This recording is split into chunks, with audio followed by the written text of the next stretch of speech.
Amis visiteurs de la chaîne YouTube Salvateur44, salut! Alors, voilà, connaissez-vous la nouvelle? Mon essai de la schizophrénie à Dieu vient de sortir. Après près de 17 ans de travail, et être reparti de zéro il y a près de 3 ans, les efforts ont enfin porté leurs fruits. Mon autobiographie témoignage est disponible dans les bonnes librairies chrétiennes et à la commande sur le site de mon éditeur Dr Angélique et bien sûr sur Amazon au prix de 12 € version papier et de 5,95 € version e-book. En voici le 4e de couverture. Jeune adulte, l'auteur écoute des musiques malsaines et soumis comme beaucoup à la violence visuelle des écrans, films, séries et jeux vidéo. Il fait aussi l'expérience de la dépendance à la pornographie, à la drogue et à l'alcool, de façon quasi quotidienne. Sans le savoir, il cherche à combler un immense vide intérieur. Tout ceci, associé à de mauvaises habitudes en termes d'alimentation et de sommeil, favorisa certainement son entrée dans la schizophrénie. Il frôle ainsi la mort lors d'une première bouffée délirante. Après des années de combat et de souffrance, et grâce à des rencontres, la présence de Dieu se développe en lui, ce qui lui est d'une grande aide. Vous découvrirez au fil de ces pages le récit de son passage progressif vers la foi. Fin de citation. Le côté obscur de la force, avec tout cela comporte de péchés et d'actes mauvais, est diamétralement à l'opposé de ce que je souhaite partager dans cet ouvrage. J'ai réduit au maximum l'évocation de ces faits pour me concentrer ainsi sur l'expression de ma foi en Dieu et de mon expérience de catholique pratiquant.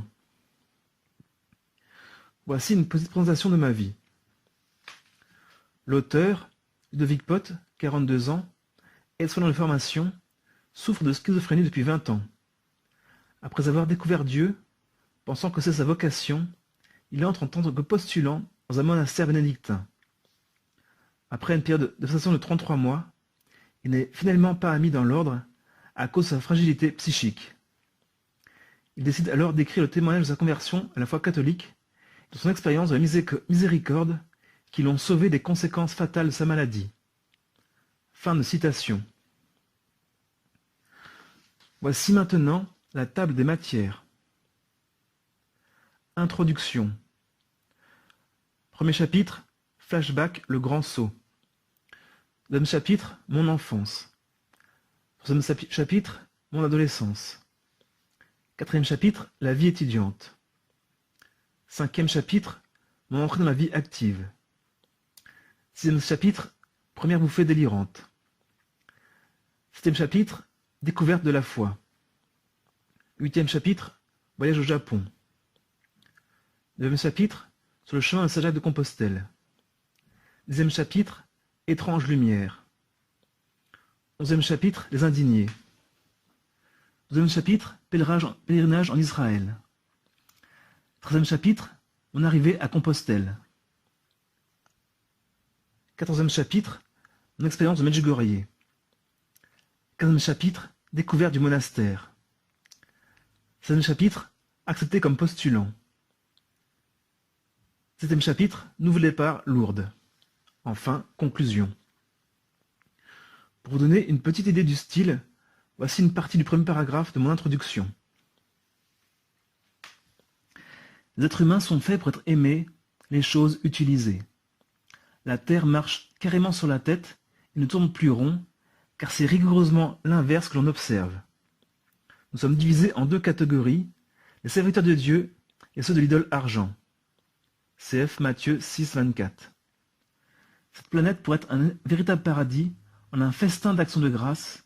Cependant, elle est réduite majoritairement à une consommation individualiste sans borne d'un côté et un extrême dénuement de l'autre.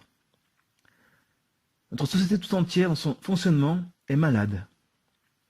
Comment peut-on penser que ceux qui sont les mieux intégrés sont les plus sains mentalement? 20% des Français auront un problème d'ordre psychique durant leur vie. L'Hexagone a le triste record des pays soi-disant développés, avec la plus haute consommation de tranquillisants et autres médicaments psychotropes. L'Occident en pleine misère spirituelle, le tiers-monde en pleine misère matérielle. Pourtant, cette terre pourrait être un réel Éden. Le diviseur, le père du mensonge, est le prince de ce monde. Cf. Jean 8, 45. Si l'on commence à se plaindre de lui, on n'en a pas fini. Le Tout-Puissant se cache pour mieux se faire trouver. Il est à regretter que si peu en fassent la quête sérieusement. On manque cruellement d'émerveillement. Pourtant, tout est miracle autour de nous, à commencer déjà par la complexité de notre petite personne. La clé pour entrer en béatitude est assurément dans l'acuité du regard. La foi comme une façon d'arriver à voir, à déjà connaître ou naître avec le mystère de notre présence ici.